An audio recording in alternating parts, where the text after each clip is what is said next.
Bonjour, bienvenue dans Point de Vue, ravi de vous retrouver en direct sur le Figaro TV. Au sommaire de notre émission aujourd'hui, en ce 11 février, le régime des Mollahs en Iran célèbre la victoire de la révolution islamique menée en 1979, une célébration alors que le régime a réprimé dans le sang sa population et que des négociations se déroulent actuellement entre Iraniens et Américains. L'éclairage et les dernières informations d'Azadekian, elle est chercheuse sociologue franco-iranienne. Les textes sur la fin de vie et les soins palliatifs reviennent en deuxième lecture à l'Assemblée nationale. Débat prévu la semaine prochaine, un vote solennel le 24 février. Je recevrai une médecin en soins palliatifs qui est très en colère. Et pour terminer cette émission, on parlera des femmes et des sciences. Longtemps ignorées, oubliées, un essai passionnant revient sur leur histoire et rend hommage à ces femmes savantes. Vous avez le programme, Point de Vue, c'est parti.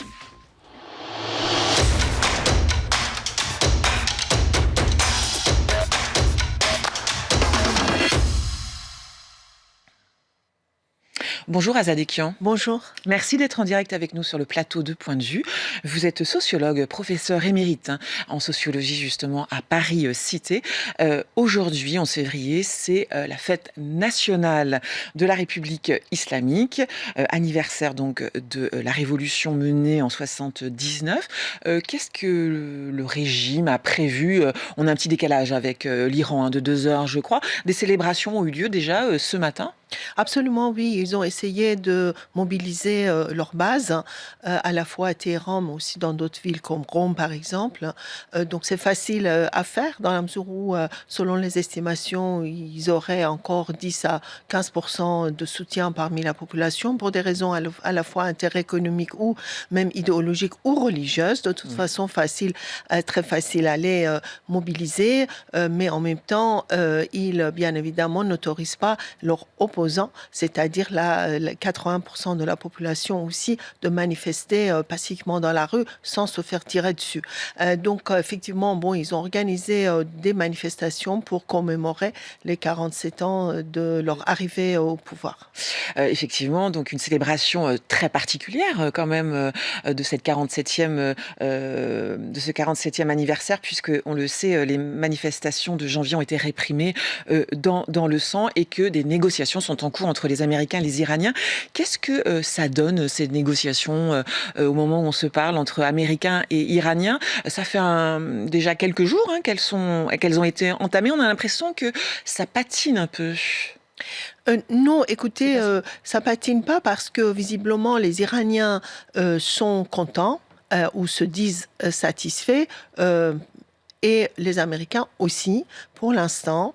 Donc, ils disent que c'était un bon début. Oui. Alors, parce que le président Trump demande à ce que les Iraniens arrêtent d'enrichir l'uranium à l'intérieur renoncent à l'enrichissement de l'uranium à l'intérieur de l'Iran.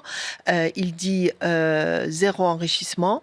Il souhaite aussi que les Iraniens renoncent à leur programme de missiles balistiques, oui, qu'ils arrêtent d'aider les groupes de proxy dans la région et d'intervenir aux affaires politiques d'autres pays de la région. Donc en fait, ce qu'il demande aux Iraniens, c'est pas seulement sur le nucléaire ou l'enrichissement. Là-dessus, il me semble que le régime est d'accord, c'est-à-dire que le régime islamique d'Iran est prêt à faire des concessions à Trump en disant on peut suspendre l'enrichissement de l'uranium pendant un certain temps, puisqu'ils l'ont déjà fait dans les années 2000, souvenons-nous, lorsque ils sont entrés en dialogue avec la Troïka européenne. Mais en même temps, sur les missiles balistiques, je pense qu'ils ne vont pas céder parce que pour eux, leurs missiles balistiques et la portée de 2000 km de missiles balistiques était leur moyen de défense contre les attaques, les frappes israéliennes en juin 2025, par exemple. D'un autre côté, ils ne peuvent pas non plus arrêter de soutenir militairement et financièrement leurs groupes de proxy, parce que ces groupes de proxy aussi, jusque-là, tentaient de maintenir le régime islamique au pouvoir à l'échelle des soutiens régionale. qui ont été très affaiblis. Là. Ce dont on parle, ce sont les Houthis, c'est le Hezbollah également, libanais. ils ont quand même été assez décimés, si je puis dire. Absolument, le régime de Bachar al-Assad en Syrie qui n'est plus là. Les autres ont été largement affaiblis, effectivement. Il y en a qui refusent aussi, comme le Hashd al-Shaabi en Irak, qui ne veulent pas intervenir. Ils ont dit dans l'hypothèse d'une guerre entre l'Iran et les États-Unis, on ne va pas intervenir.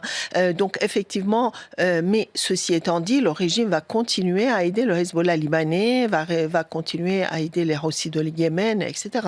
Voilà. Donc, à mon sens, il est très difficile pour ce régime, qui est très fragilisé, affaibli aussi à l'intérieur, de céder à l'ensemble des exigences du président Trump. Et au final, il faut s'attendre, me semble-t-il, à une guerre, à des frappes américaines ou israéliennes, ou les deux, contre l'Iran. Vous mentionnez effectivement Israël. Le Premier ministre israélien est aujourd'hui même à Washington. Il rencontre Donald Trump. En Israël, ils sont plutôt inquiets de ces négociations et ils veulent, le Premier ministre Netanyahou veut plutôt influencer le président Trump pour une ligne beaucoup plus dure dans ces négociations. C'est ça ? Tout à fait, absolument. C'est pour ça qu'ils seront à Washington et c'est pour ça que beaucoup d'autorités israéliennes pensent que Witkoff, l'envoyé spécial du président Trump, et son gendre ne sont pas aptes à négocier comme il le faut, c'est-à-dire avec force avec les Iraniens. Donc ce que Israël demande, c'est pas seulement sur le plan nucléaire, mais également, comme je le disais, et surtout les missiles balistiques. C'est ça qui inquiète surtout Israël. C'est surtout Israël. Et donc, à combien de kilomètres Environ 2000. 2000, donc un peu moins. Tout à fait une portée, on s'en souvient, des attaques iraniennes sur Israël. Ouais. Sauf que les Iraniens disent, tant que les Israéliens gardent leur arsenal militaire, nous aussi, on voudrait garder notre missile balistique et travailler sur ce programme-là. Donc ce que vous voyez, vous, c'est plutôt à terme un échec des négociations ? Écoutez, si le régime islamique d'Iran accepte l'ensemble des exigences du président Trump, ça ne sera plus le régime islamique d'Iran. C'est-à-dire quoi ? C'est-à-dire que le guide doit céder à l'ensemble des exigences de Trump. Ça me paraît impossible. Les gardiens de la révolution, l'ensemble de la classe politique, mais aussi leur base de soutien constituée d'ultra-conservatrices en Iran, conservateurs en Iran. Et donc, ça veut dire que ça sera un autre régime. Ça ne sera plus le régime islamique d'Iran. Et ça, cela m'étonnerait fort qu'il cède à l'ensemble de ces exigences. Ils veulent gagner du temps. Ça, on le sait. C'est-à-dire qu'après chaque mouvement social important, ils ont dit « OK, on va négocier ». Mais en fait, c'était surtout pour gagner du temps, essayer de se renforcer à l'intérieur, continuer aussi à travailler sur le programme de missiles balistiques, etc. Et ça, c'est fait depuis le juin 2025 jusqu'à aujourd'hui. On sait, selon les renseignements, qu'ils ont effectivement renforcé leur programme de missiles, et en particulier missiles balistiques. Donc, moi, je pense que c'est surtout pour gagner du temps. C'est une stratégie. C'est une stratégie pour réprimer davantage aussi l'ensemble de leurs opposants à l'intérieur. Et d'ailleurs, ils sont en train de le faire. Et en plus des 50 000 opposants qui manifestaient et qui ont été arrêtés, actuellement emprisonnés, dont beaucoup sont condamnés à la peine capitale, et que le chef du judiciaire a déclaré hier qu'il n'y aura aucune amnistie pour ces gens-là. Il faut s'attendre vraiment à des... Tous les gens arrêtés, emprisonnés, il n'y aura aucune amnistie. Aucune amnistie. Et donc, on va être très sévère avec eux. Donc, vraiment, il faut craindre pour la vie de ces dizaines de milliers de personnes arrêtées, dont beaucoup d'écoliers, beaucoup d'étudiants, beaucoup de jeunes également, eh bien, ils veulent gagner du temps. Et au final, ils vont dire, bon, il y aura des frappes américaines comme en juin et on peut faire face, etc. Leur idée, c'est de se maintenir au pouvoir, mais pas à n'importe quel prix non plus. Qu'est-ce qui a manqué là pour que le régime s'effondre en janvier, vous diriez?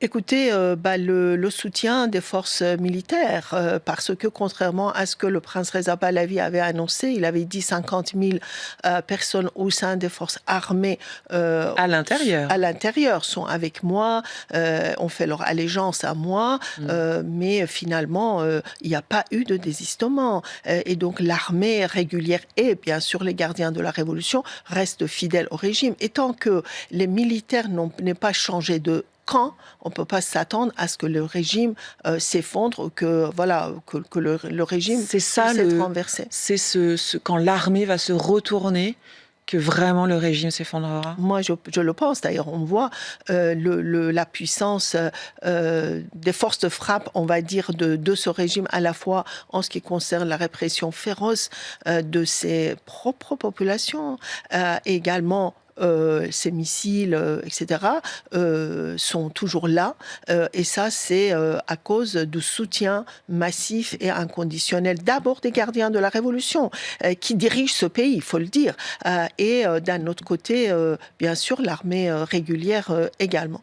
Donc, ils vont pas changer de camp s'il n'y a pas une alternative politique très sérieuse, soutenue par des puissances au moins occidentales, face à ce régime, et ça n'est pas encore le cas.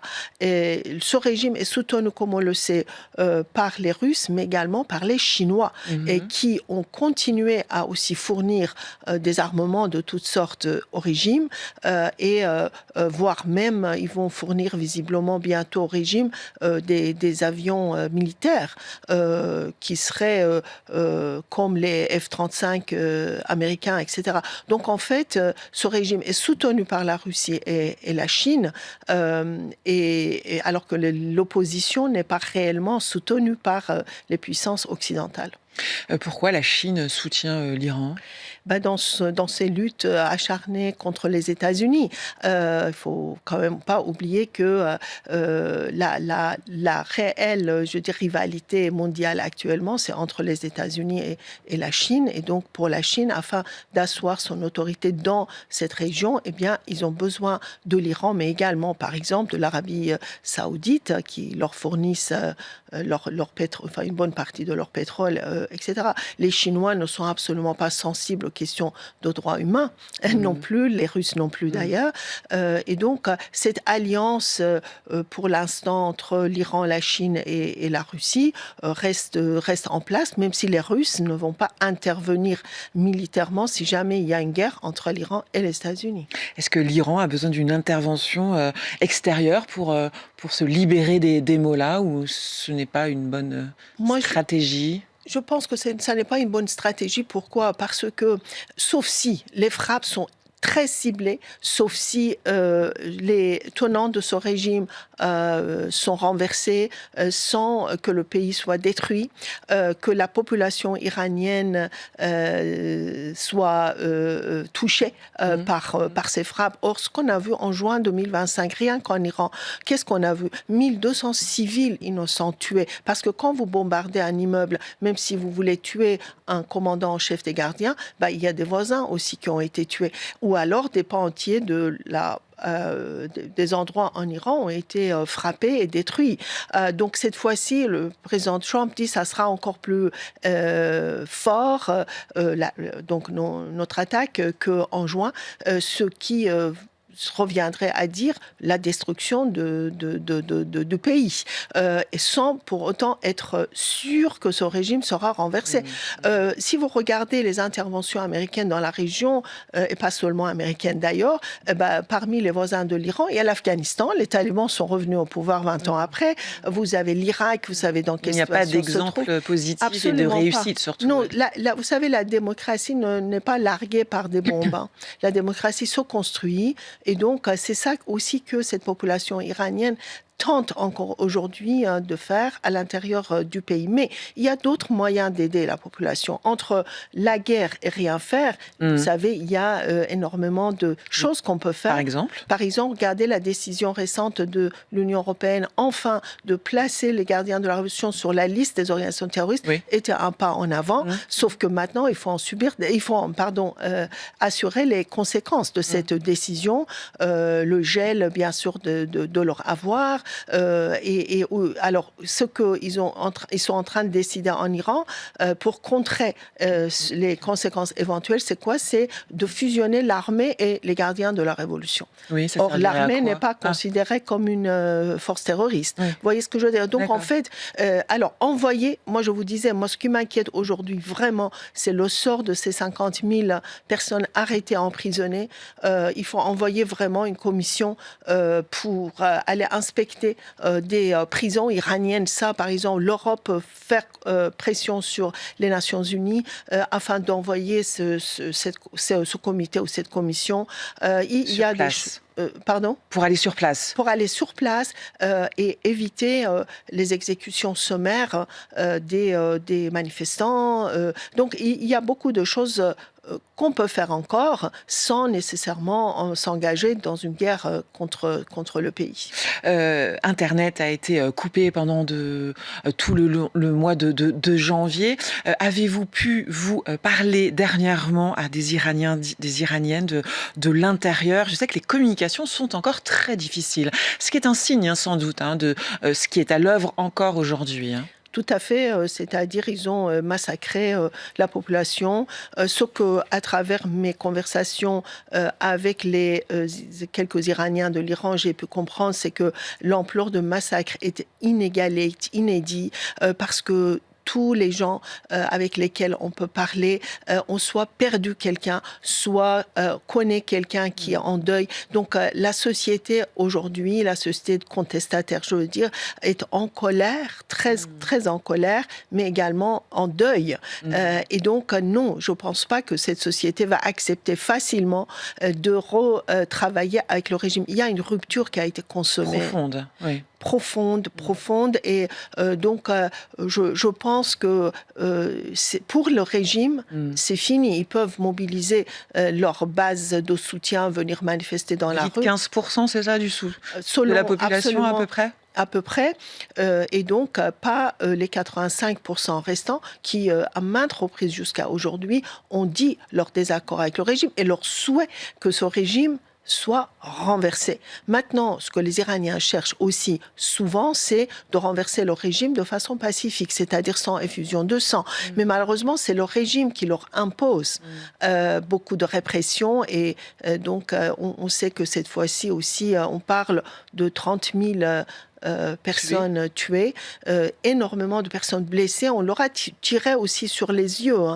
Oui, des blessures beaucoup à la tête, aux yeux, effectivement, c'est ce qui a été recensé. Il reste encore beaucoup de choses à apprendre de ce bain de coupure d'Internet pendant le massacre, c'était effectivement pour que on n'apprenne pas ce qui est en train de se passer. Et encore aujourd'hui, c'est pour ça que l'envoi d'une commission d'enquête internationale est vraiment importante pour vraiment qu'on puisse connaître le nombre et le nom des gens qui ont été massacrés. Mais on imagine mal, pardon de vous couper, comment le régime des Mollahs pourrait accepter ça. Sous la pression internationale, ils ont par le passé accepté des choses. Donc il ne faut pas non plus penser qu'on est totalement impuissant. Merci Azadekian d'être venu sur le plateau de Point de Vue en direct. Je précise que le Figaro donne aussi la parole aux Iraniens et aux Iraniennes de l'intérieur, des propos recueillis par Delphine Minoui, notre correspondante à Istanbul. Ça s'appelle Lettres d'Iran et vous pouvez les retrouver sur le site du Figaro.fr. On passe à un tout autre sujet maintenant. Après le rejet du Sénat, la loi sur la fin de vie est de retour à l'Assemblée nationale. En commission, notamment la semaine dernière, les députés ont à nouveau approuvé un droit à l'aide à mourir. Je vous propose d'écouter le député Olivier Farlorni, qui est l'auteur de la proposition de loi, justifier son choix de ne plus employer les mots euthanasie et suicide assisté. Nous ne souhaitons pas utiliser les mots euthanasie et suicide assisté. Ce terme a été souillé par l'histoire, par l'usage qu'en a fait le régime nazi pour désigner sa politique d'extermination des personnes porteuses d'un handicap. Personne ne peut le contester, c'est l'histoire. Voilà. Donc évidemment que ça crée une connotation, et je l'avais dit, qui oserait utiliser le terme solution finale, alors que l'expression est d'une banalité affligeante dans l'expression quotidienne. Mais cette expression-là aussi a été souillée par l'histoire. Donc c'est pour ça que nous n'utilisons pas le mot euthanasie. Voilà, c'est la raison fondamentale. Et puis le terme de suicide assisté introduit une confusion entre le combat que nous devons mener en faveur de la prévention du suicide et la prise en compte de la situation très particulière des malades atteints de souffrances réfractaires aux soins et aux traitements. Bonjour Delphine Prénat-Molimar. Bonjour. Merci d'être en direct sur le plateau de Point de vue aujourd'hui. Je vais vous présenter. Vous êtes médecin en soins palliatifs dans une unité mobile d'un hôpital du sud de la France. Vous exercez depuis 15 ans. Je souligne parce que c'est intéressant. À l'aune de ces 15 ans, vous avez une certaine compétence.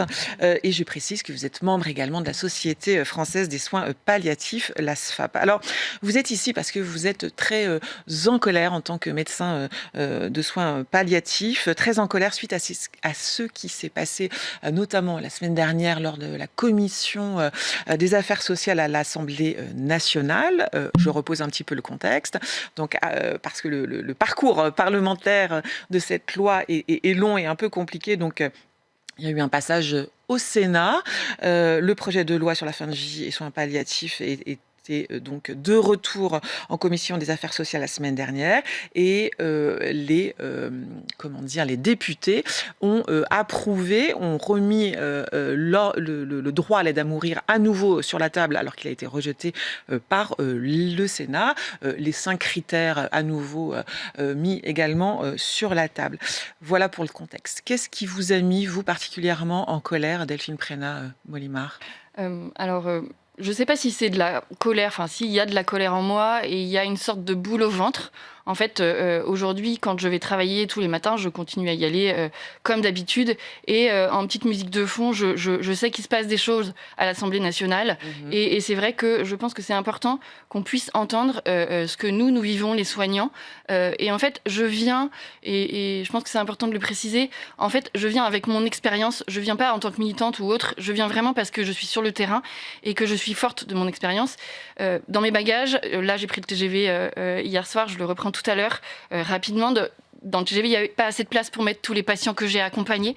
J'en ai accompagné plus de 10 000, et je pense que, voilà, forte de ces 10 000 patients que j'ai accompagnés et que je me dois aussi d'honorer, je pense que c'est important de pouvoir dire que ce qui se passe à l'Assemblée nationale est loin, je crois, de nos préoccupations du terrain. De ce que vous vivez, de vos préoccupations du terrain. Quelles sont les préoccupations ? Qu'est-ce que vous vivez sur le terrain actuellement ? En fait, ce qu'on vit sur le terrain, c'est que voilà, il y a des patients malades, il y a des patients très malades. Et d'ailleurs, je voudrais dire peut-être à ceux qui nous écoutent, et en particulier à ceux qui sont malades ou à leurs aidants, que je m'excuse d'avance si peut-être je vais les choquer, ou peut-être que je vais leur rappeler des situations difficiles qu'ils auront vécues. Et voilà, je m'en excuse d'avance, mais c'est important de pouvoir dire que oui, il y a des patients gravement malades, que oui, il y a des patients qui souffrent, c'est vrai, mais que oui, et ça c'est quand même la bonne nouvelle et quelque chose qu'il faut rappeler. Aujourd'hui, la médecine a beaucoup évolué, on a fait beaucoup de progrès pour guérir les maladies, notamment dans le domaine du cancer, qui est quelque chose que je connais très bien, et on a aussi fait beaucoup de progrès pour soulager les gens. Voilà. En 20 ans, on a fait des bonds de géants. Et c'est important de le dire. Et c'est important de donner ces nouvelles-là aux gens qui nous écoutent, parce que je pense qu'on oublie de le dire. C'est comme si on disait, on vous annonce une maladie très grave. Et puis, dans la tête de beaucoup de personnes, peut-être c'est, ok, mais du coup, il n'y a plus rien à faire. Peut-être que je vais mourir bientôt. Et c'est un peu le désespoir. Ce que j'ai envie de dire, c'est qu'on a un arsenal thérapeutique énorme pour soulager. Voilà, on ne peut pas toujours guérir, mais on peut, dans la plupart des situations, tous peur, c'est la souffrance intolérable. Est-ce qu'à l'heure actuelle, vous dites à vos malades, aux familles des malades, telle que la loi est écrite aujourd'hui, je peux vous soulager ? Oui. En fait, aujourd'hui, et c'est aussi la deuxième bonne nouvelle que je voulais aussi apporter, qu'on entend mais pas suffisamment. Aujourd'hui en France, on a cette chance et c'est notre marque de fabrique française. Et je remercie encore Monsieur Leonetti, Monsieur Claes. Je pense que cette loi-là, elle est extrêmement bien faite. Je rappelle quand même qu'elle a été votée à l'unanimité par l'Assemblée nationale à l'époque, en 2005, reprise en 2016. Elle a été précisée en 2016, mais c'est une sorte de continuité de cette première loi. Elle a été votée à l'unanimité. Là, ce qui a été voté à l'Assemblée en première lecture, il n'y a que 53% des députés qui ont voté pour. C'est loin d'être la majorité, on voit bien. Et on voit bien avec ce qui s'est passé au Sénat que c'est pas si facile de trancher sur cette question. Oui, on a en fait cette loi-là, ce qu'elle fait, la loi Leonetti, s'il y a une chose à retenir, c'est ça, c'est qu'elle met le patient au centre. Elle vous met, vous, malade, au centre, en fait. C'est-à-dire que c'est vous qui allez pouvoir dire ce que vous souhaitez et ce que vous ne souhaitez pas, tout au long de votre maladie. Et comme vous le savez, comme vous et moi, en fait, on est des humains. Un jour, on peut penser quelque chose et le soir même penser l'inverse. Moi, j'ai des patients qui, le matin, me disent « Docteur, j'ai envie de mourir, j'ai envie que ça s'arrête. » Et le soir, qui me demandent si j'ai pas oublié de leur prescrire leur vaccin contre la grippe. Voilà, on est sans arrêt entre ces deux entre ces deux variations, c'est et ça, oui, c'est de humain. demandes d'aide à mourir, mais que vous entendez et qui semblent être des demandes d'arrêt de souffrance. Exactement. En fait, quand ils nous disent qu'ils veulent que ça s'arrête, ça veut dire que... alors, il faut l'écouter, cette demande, et bien sûr qu'il y en a qui demandent à ce que ça s'arrête, et il y en a qui demandent qu'on leur prodigue la mort, ce qu'on appelle l'euthanasie, ou bien qu'on leur donne quelque chose qui, eux, prendront pour mourir, qui est le suicide assisté. Il y en a qui nous demandent ça, mais en fait, ce qu'ils demandent derrière ça, la plupart du temps, et je suis là à force de mes 10 000 patients, je ne sais pas comment vous le dire mieux que ça, que en fait, ce qu'ils demandent, c'est, vous voyez, j'ai peur de souffrir, j'ai peur de ce qui va m'arriver, j'ai peur qu'on ne m'entende pas quand je dirais que je ne veux plus de traitement, je vais peut-être pas oser le dire à mon oncologue que là, cette chimio-là, c'est trop pour moi. Même si je veux peut-être pas le dire aussi parce que je veux pas faire de la peine à ma famille, je veux leur montrer que je suis toujours là pour me battre et c'est normal. Mais en fait, nous, on est là pour leur dire, et la loi, elle est là pour leur dire, vous avez le droit de dire non. Vous êtes libre de dire non. Mais pour pouvoir dire non, nous, on a un devoir envers notre patient qui est celui de l'informer, de l'éclairer. Parce que prendre des décisions pour soi-même, on peut le faire lorsqu'on sait ce qui nous attend. Moi, je dis souvent, j'ai pas de boule de cristal et j'ai pas non plus de baguette magique. On dit ça très souvent à mes patients et je pense que... C'est une science, la médecine, mais pas exacte. Voilà, c'est une science molle, c'est pas humaine. Une science exacte, c'est une science humaine. Et je leur dis, j'ai pas de boule de cristal. En revanche, oui, je suis inquiète. Oui, on est inquiet. Et oui, vos jours sont comptés. Parfois, ils ont besoin de l'entendre, que ce soit dit. Parce que eux, ils se disent, bah oui, on me l'a pas vraiment dit comme ça, mais finalement, peut-être que j'ai besoin de l'entendre pour pouvoir m'y préparer. Ou parfois, on entend aussi des familles qui disent surtout, docteur, lui dites pas que c'est grave, lui dites pas qu'il va mourir. Et en fait, on le dit pas comme ça, évidemment, mais c'est important aussi que le patient il puisse se préparer. Du coup, on lui demande, on essaie de se mettre à son niveau dans le sens où est-ce qu'il en est dans sa maladie, qu'est-ce qu'il a compris, quelles sont ses questions, quelles sont ses peurs. Vous savez, moi, j'entends beaucoup, je l'ai encore entendu cette semaine, on a perdu une jeune patiente de 38 ans avant-hier. Et sa sœur arrivait de l'autre bout du monde.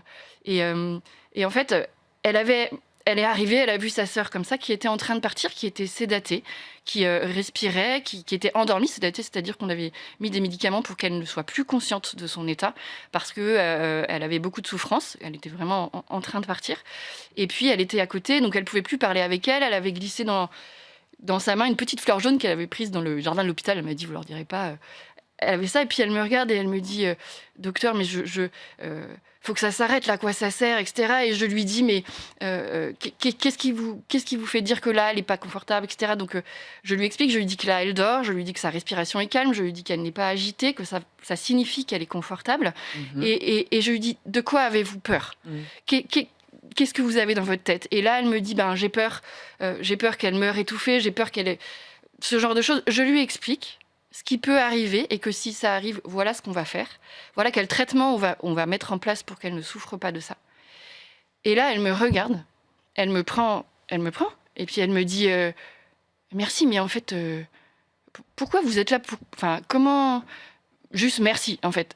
Elle avait juste besoin de quelqu'un à côté d'elle. Et nous, c'est ça qu'on fait toute la journée. Et vous expliquez, vous faites finalement de la médecine haute couture dans le sens où chacun de vos gestes, de vos décisions, de vos soins est totalement adapté à la personne. C'est ça, les soins palliatifs. En fait, vous voyez mes mains. En fait, je suis venue avec mes mains. Et ces mains-là, elles ont touché tous ces patients dont je vous ai parlé tout à l'heure. Voilà. C'est ça. Oui, au moins 10 000, en fait, c'est moi avec toute mon équipe, évidemment, mais ces mains-là, en fait, elles touchent, elles examinent. Vous savez, quand on est médecin, alors oui, on peut faire des scanners, tout un tas de trucs, mais d'abord, on touche notre malade. Et on le touche parce que c'est important qu'il voit qu'on le considère comme un être humain et que, voilà, on a plein de choses. On peut injecter des produits, on peut faire... Voilà, moi, je suis...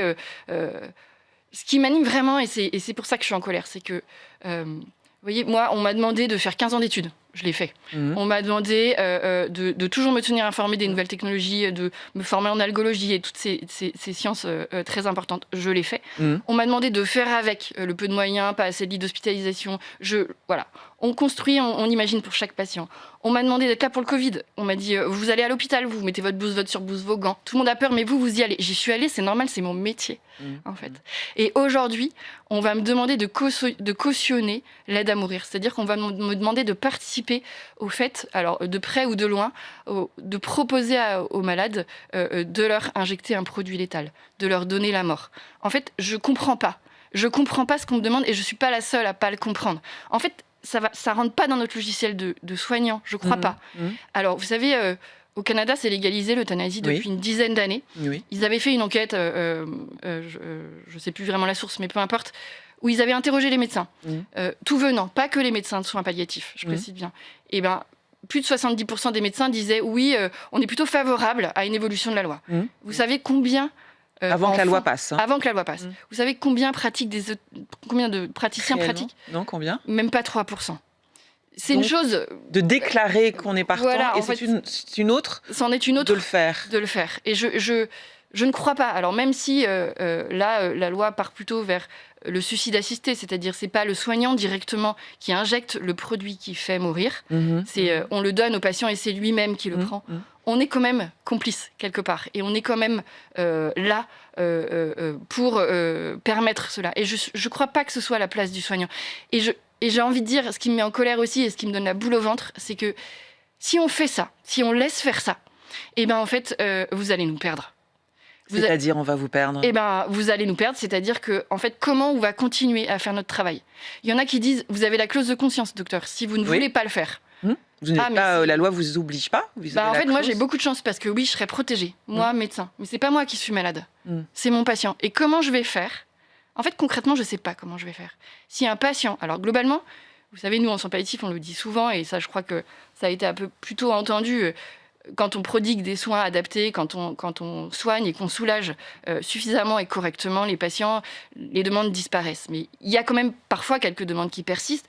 Si moi, mon patient me le demande, comment je vais faire pour lui dire « Ah non, moi, je fais pas ». Par contre, au coin de la rue, je peux vous conseiller quelqu'un qui le fait. Mais comment je fais ce pas-là ? Ça s'appelle l'alliance thérapeutique. Quand vous êtes en lien avec un patient, il a confiance en vous. Et ce qu'il vient chercher chez vous, c'est du soin. Ce qu'il vient chercher chez vous, c'est votre écoute, votre regard bienveillant. Tout ce qu'il veut, c'est que vous ne l'abandonniez pas, en fait. Il veut que vous restiez là. Et si vous lui montrez que vous n'allez pas partir. Combien de fois, moi, j'ai vu des patients ou des familles surprises avec tout ce qu'ils viennent de me dire, de toute leur détresse, de me confier tout ça. Ils me regardent et ils me disent « Mais vous êtes toujours là, docteur, vous n'avez pas autre chose à faire, en fait ?» Et je dis « Ben non, c'est mon métier, en fait. Je suis là pour ça. » D'accompagner. Je suis là et je ne partirai pas. Je ne partirai pas, je resterai là. Et alors, il y a une notion que je vais essayer de vous expliquer. C'est difficile parce que quand on n'est pas sur le terrain, Mais vous savez, quand on est avec un patient qui souffre... en fait, moi, je ne suis pas le dominant et lui le dominé. Vous voyez, déjà, je m'assois. Vous êtes néanmoins la sachante en tant que médecin. Je suis la sachante, mais je suis aussi humaine. Et en fait, ce qui est important, et c'est le travail qu'on fait, c'est le travail qu'on fait en équipe, et c'est pour ça qu'en soins palliatifs, on ne travaille pas tout seul. Et c'est pour ça que ces équipes mobiles et ces équipes de soins palliatifs, il faut nous aider à les développer, à les soutenir, à ce qu'il y ait de plus en plus de soignants qui viennent, parce que tout seul, on ne peut pas. Et bien, quand on est en équipe et quand on travaille comme ça, en fait, on se met à nu d'une certaine manière et on accepte que nous aussi, on est vulnérables, comme le patient. En fait, on est exactement sur le même piédestal. Et si le patient, il sent ça, il y a une sorte de réciprocité qui se crée. Et votre patient, du coup, en fait, il va sentir que vous pouvez lui donner, mais que lui aussi, il peut vous donner. Et du coup, vous lui redonnez envie de rester et même si sa vie, elle ne ressemble pas à celle de vous et moi qui sommes en bonne santé, mais votre vie, elle a un poids, elle a une substance, et le temps que vous vivez, c'est pas le même. Vous profitez pas de la même manière du temps qui vous reste, mais vous allez le réinvestir. Parce que l'autre en face, il est comme vous, au même niveau. On pourrait vous retorquer qu'il y a 2 piliers dans cette loi, l'aide à mourir, mais les soins palliatifs, avec des promesses de moyens. Oui. Ça ne vous satisfait pas ? Non, ça ne me satisfait pas parce que, en fait, moi, j'aurais envie de vous dire, si vous voulez, on reparle de ce projet d'euthanasie ou de suicide assisté à légaliser peut-être dans 10, 15, 20 ans. Quand vraiment... Pour vous, il faut faire une pause. Oui, en fait, là, si vous voulez, les soins palliatifs, c'est magnifique ce qui s'est passé depuis 20 ans. Et ça, personne ne pourra le contester. Et tous les patients qui sont passés dans nos services et tous les patients qui ont pu bénéficier de cette prise en charge-là ne vous diront pas le contraire, et ni leurs proches d'ailleurs. Mais il nous faut du temps, il nous faut encore du temps, et il nous faut des moyens. Il faut que politiquement, on se sente soutenu. Nous, aujourd'hui, moi, ce que je ressens, c'est que vous ne nous avez pas entendus. Vous ne nous avez pas entendu, vous n'avez pas compris qu'en fait, il faut nous aider à développer les soins palliatifs. Et ça peut...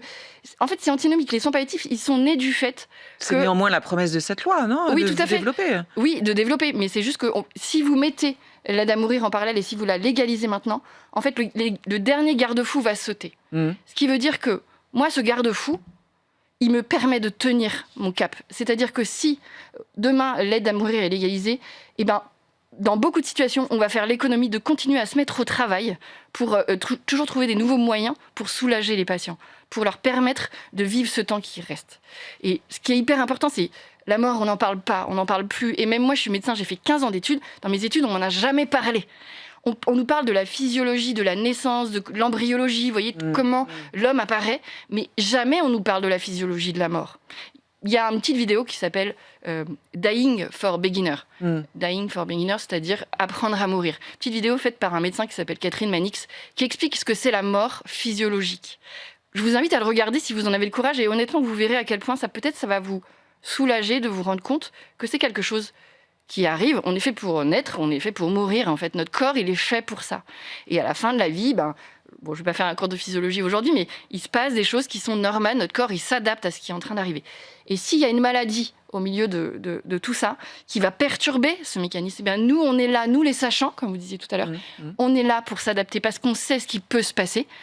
On n'a pas forcément autant de précision sur quand ça va arriver, etc. Mais on anticipe, on prépare, on fait des prescriptions en avance pour la nuit parce qu'on n'est pas forcément là tout le temps, etc.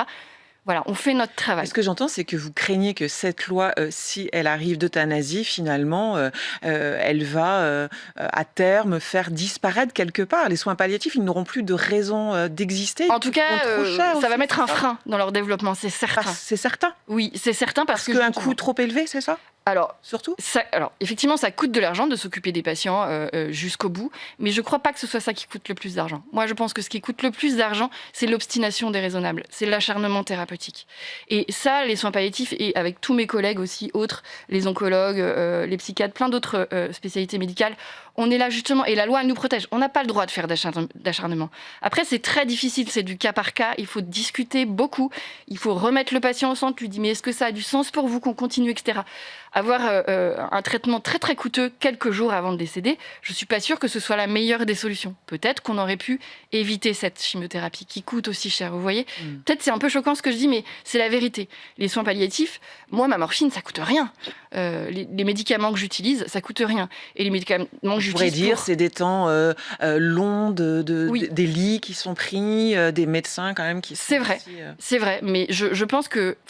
On doit bien ça à nos patients, qu'ils soient jeunes, qu'ils soient vieux. Et vous savez que, moi j'ai parlé avec beaucoup de sénateurs, avec beaucoup de députés, ils me disent quand même que ce que demandent les gens et ce qu'ils voient dans leur boîte mail tous les jours arriver, et de plus en plus, c'est de moins en moins de gens qui disent « donnez-nous ce libre choix de pouvoir bénéficier de l'euthanasie ». Ils disent surtout « faites qu'on ait du soin, et qu'on ait du soin jusqu'au bout, et qu'on ait accès aux soins, quoi qu'il arrive, tout le temps ». Merci à Delphine Prénat-Molimar d'être venue sur le plateau de Point de Vue, nous faire partager vos convictions et ce que vous vivez aussi sur le terrain. On va continuer à suivre évidemment ce projet de loi qui arrive à l'Assemblée nationale la semaine prochaine. Un vote solennel est prévu le 24 février. Merci à vous. Connaissez-vous l'effet Mathilda ? Ce phénomène décrit une minimisation des travaux scientifiques des femmes et parfois même l'attribution de leurs découvertes à des hommes. En France, France, les femmes représentent encore moins d'un tiers des chercheurs scientifiques, un chiffre qui stagne ces dernières années. Un historien s'est penché sur ce sujet passionnant. Il raconte ces femmes savantes oubliées. Il est mon invité dans un instant. Il faut bien comprendre que dans nos classes, la proportion de filles correspond à peu près à la proportion du vivier. Alors il faut repenser... Le vivier, il vient de la terminale. Voilà, il vient de la terminale, il vient de l'enseignement secondaire. Et donc, globalement, on est sur un vivier qui est majoritairement masculin. Donc, effectivement, pour donner quelques chiffres, si on considère jusqu'à l'option mathématique experte, qui n'est pas requise, mais qui est parfois un plus, on peut monter à un vivier qui est quasiment à 70% constitué de garçons. Donc là, effectivement, c'est une première question qu'il faut se poser. Il y a tout de même un phénomène sur lequel je voudrais un peu insister. C'est le moment où nous classons les dossiers Parcoursup, puisque en tant que formation sélective, nous recevons des dossiers, nous les hiérarchisons avant d'admettre les élèves dans nos classes. C'est que dans le début de ce classement, les filles sont surreprésentées. C'est-à-dire que, pour vous donner un exemple, si le vivier initial est autour de 25%, si on prend la moitié des dossiers les mieux classés, je prends par exemple mon établissement, on va arriver à 35, voire peut-être jusqu'à 40% de jeunes filles qui sont dans les premières classées. Et au moment où il faut choisir, eh bien, elles ne viennent pas. C'est-à-dire qu'à la rentrée, on retombe à 25%. Bonjour Louis-Pascal Jacquemont. Bonjour Anne-Emmanuel et Jacques. Merci d'être en direct avec vous. Vous êtes historien et vous êtes l'auteur de ce livre, L'effet Mathilda. L'effet Mathilda, qu'est-ce que c'est l'effet Mathilda ? Ah, c'est presque un mystère. Il s'agit d'un concept qui a été défini par une historienne américaine, Margaret Rossiter, et elle l'a défini justement pour qualifier l'invisibilisation des femmes scientifiques. Elle a été elle-même victime de l'effet Mathilda, puisque à Harvard, quand elle est arrivée pour prendre un poste de vacataire, elle a souhaité travailler sur l'histoire des femmes. Oui. Et on lui a dit gentiment qu'elle pouvait parcourir tous les livres de la bibliothèque, il n'y en avait pas. Et au bout de son enquête, à la fois à Harvard et puis ensuite à Berkeley, elle en a quand même récolté 500. Donc, les femmes existent dans la science. Elles existent. Mais elles sont bien cachées. Il s'agit de les... voilà. Quand on veut les trouver, on les trouve. On les trouve. Ça s'appelle Mathilda parce que c'est en référence à une scientifique, c'est ça ? Alors ça s'appelle Mathilda parce qu'elle a tout simplement voulu trouver un nom qui soit le pendant de ce qu'un sociologue avait découvert, ou avait défini plus exactement, le sociologue Merton, Robert Merton, qui avait défini ce qu'on appelle l'effet Matthieu, en s'appuyant sur une phrase de l'évangile de Matthieu, car à celui qui a, on lui donnera, et il sera dans la surabondance, et celui qui n'a pas, même ce qu'il a, lui sera ôté, il sera démuni. Ah, c'est ça la référence. C'est ça la référence. Et donc elle a analysé cette phrase et en disant... Merton a surtout travaillé sur la première partie de la phrase, sur la surabondance, sur la notoriété, à la fois des institutions et des individus. Et par contre, elle dit, mais la deuxième partie, ça concerne les femmes. Et justement, elle a cherché dans l'histoire américaine une personnalité qui représenterait cette configuration. Et cette personnalité, c'est Mathilda Jocelyn Gage, une féministe de la deuxième moitié du 19e siècle, qui a eu une particularité, c'est qu'elle était à la fois très émancipée, elle a été compagnon très, très, très fortement de toutes les revendications sur le droit de vote en particulier, sur l'abolition de l'esclavage, et elle est allée plus loin puisqu'elle a revisité la Bible, elle a même réécrit une Bible en trouvant que la Bible était quand même trop misogyne. Donc il y avait trop d'hommes et pas assez de femmes. Voilà, il fallait la reprendre. Non, c'est surtout le patriarcat qu'elle dénonçait comme tel. Et je vous signale que Mathilda Gage est la belle-mère de celui qui a écrit Le Magicien d'Oz. Dont j'ai oublié le nom, moi-même, l'auteur. Mais bon. Il s'appelle L'âme. L'âme, très bien. Alors, quelles sont les quelques découvertes, pas toutes, mais faites justement par des femmes qui ont été attribuées à des hommes? Quelques petits exemples, et puis on reviendra plus dans le détail après. Alors, je prends un exemple qui est relativement proche. C'est l'exemple de Marthe Gauthier. Marthe Gauthier, qui est une jeune femme qui devient médecin, qui occupe un poste dans un laboratoire et qui fait de la recherche sur ce que l'on appelle à l'époque les Mongoliens. Et elle découvre que les cellules sont composées d'un chromosome supplémentaire. Ce chromosome qui va permettre de dénommer cette maladie la trisomie 21. Trisomie 21, oui. Et lorsqu'elle fait ses recherches, elle est la seule dans ce laboratoire à savoir cultiver des cellules. Donc le professeur Turpin, qui cherchait quelqu'un pour cela, lui avait confié cette mission. Simplement, elle travaillait collectivement, notamment avec un autre collaborateur du professeur Turpin, Jérôme Lejeune, aussi quelques années de plus qu'elle, et qui venait voir régulièrement ce qu'elle faisait. Et à un moment donné, elle dit « mais je veux bien écrire un article, mais j'ai fait le comptage, mais je n'ai pas de microscope photographique. Donc je voudrais avoir des photos pour mon article. » Qu'à cela ne tienne, dit Jérôme Lejeune, moi je connais un autre laboratoire qui peut les faire. Donne-moi les lamelles sur lesquelles tu as travaillé et je vais le faire.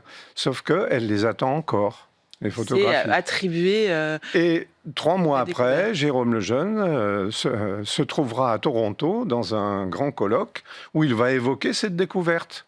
Simplement, il ne signale pas qu'il s'agit de Marthe Gauthier.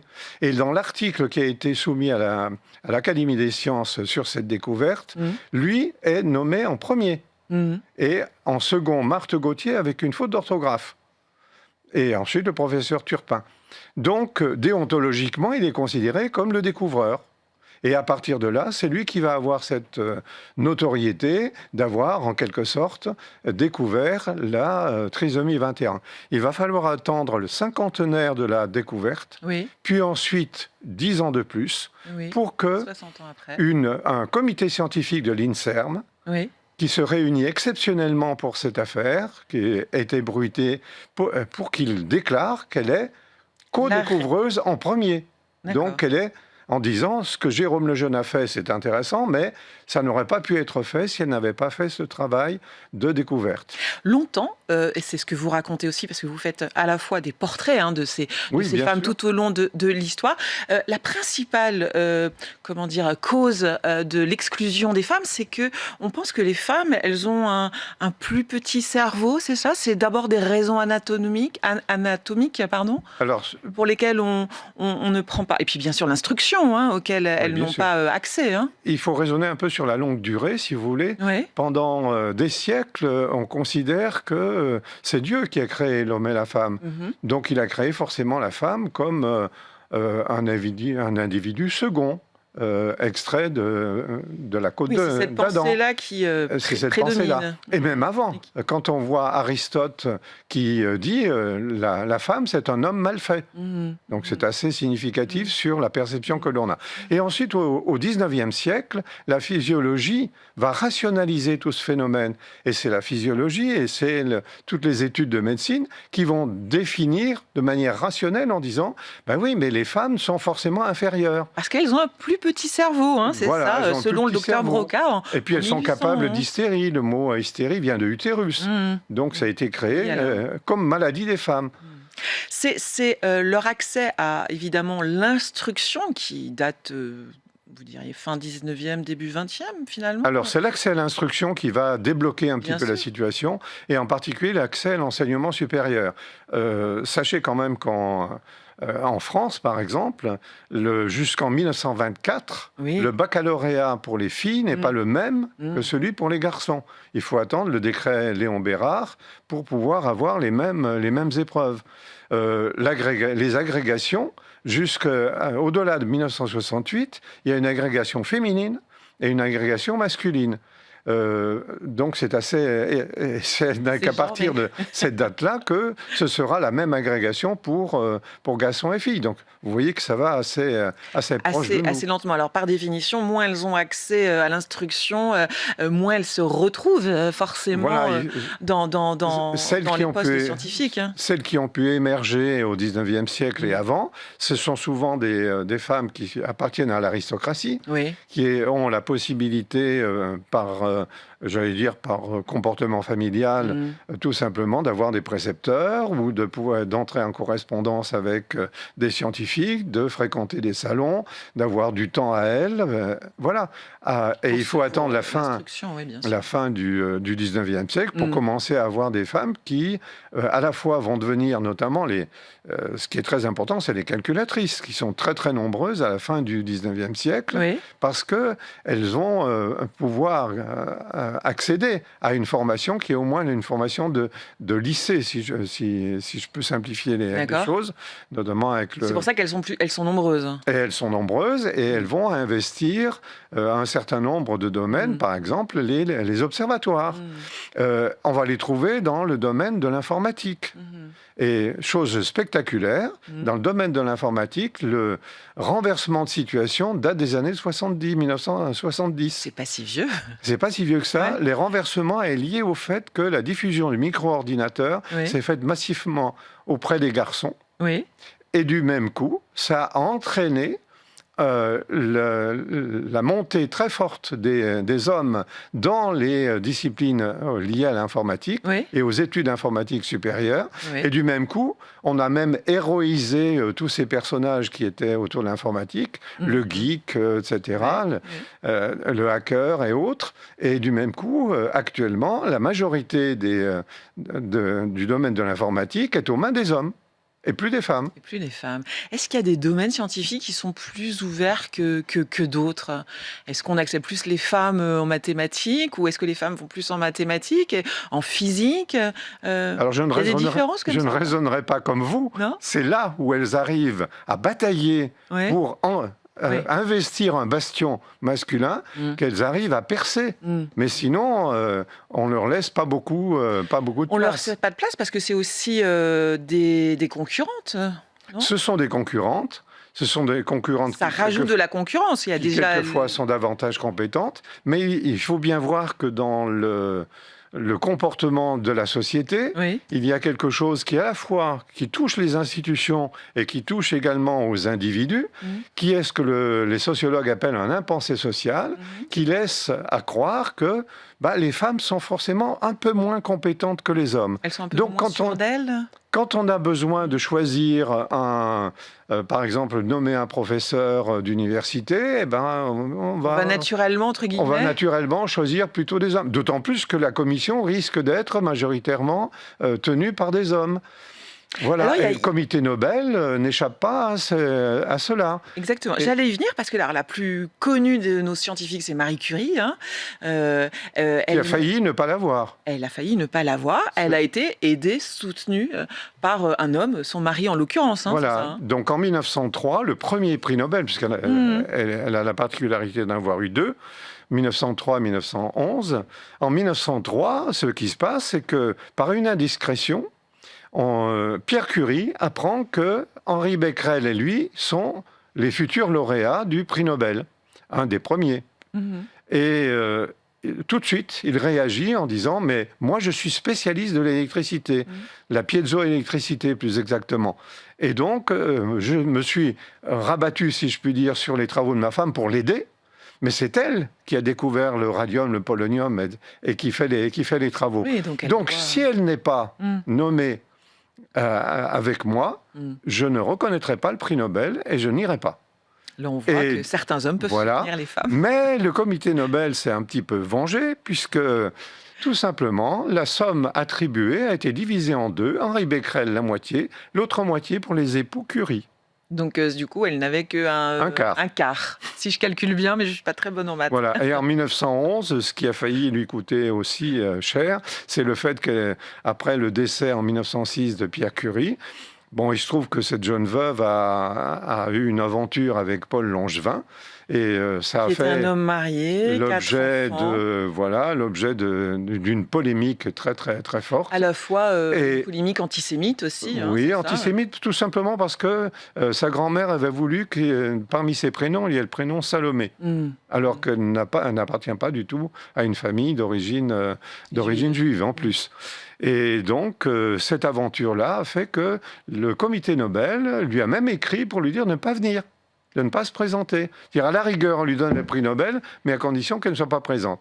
Et elle a écrit une lettre magnifique disant « Ce qui est privé, ce qui est public, est public. Je serai présente. » C'est tout à fait passionnant. Vous revenez dans ce livre sur les mécanismes et puis aussi sur beaucoup de parcours de femmes, des connues, des moins connues. L'actrice Eddie Lamar, par exemple, Madeleine Pelletier, Trotula de Salerne. On remonte à l'Antiquité, au Moyen-Âge. C'est tout à fait passionnant. Merci beaucoup d'avoir été en direct avec nous. Point de vue, c'est déjà fini. Merci de votre fidélité. Demain, vous aurez le plaisir de retrouver Timothée Delem aux manettes de l'émission. Soyez au rendez-vous.